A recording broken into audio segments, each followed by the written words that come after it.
मुंबई की फेमस पानी पूरी ले लो सिर्फ 10 रुपए में। इधर चले आइए हमारी पानी पूरी की गाड़ी के पास। सबसे पहले ये कुछ वीडियो देखिए।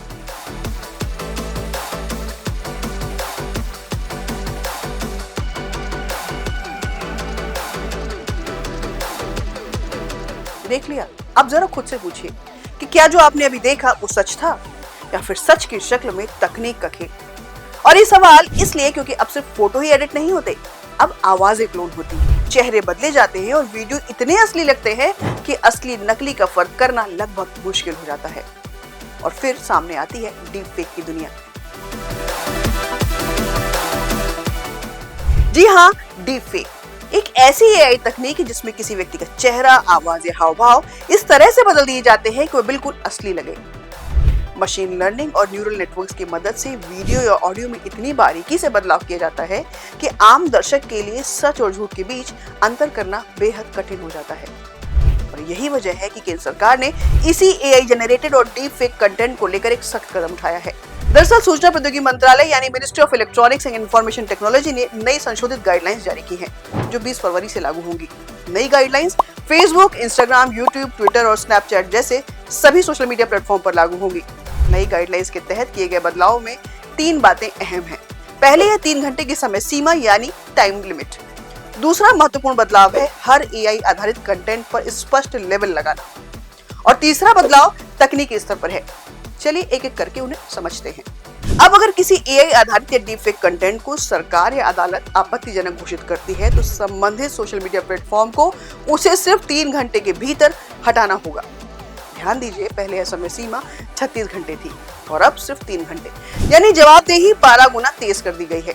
और यह फैसला इसलिए जरूरी माना जा रहा है क्योंकि पिछले कुछ वर्षों में डीप फेक और एआई से बने भ्रामक कंटेंट तेजी से बढ़े हैं। चुनावी भाषणों से लेकर सेलिब्रिटी वीडियो तक और आम लोगों की तस्वीरों से लेकर फाइनेंशियल फ्रॉड तक एआई का दुरुपयोग एक गंभीर चुनौती बन चुका है। कई मामलों में नकली वीडियो वायरल होने के बाद ही सच्चाई सामने आई, लेकिन तब तक सामाजिक, राजनीतिक या आर्थिक नुकसान हो चुका था।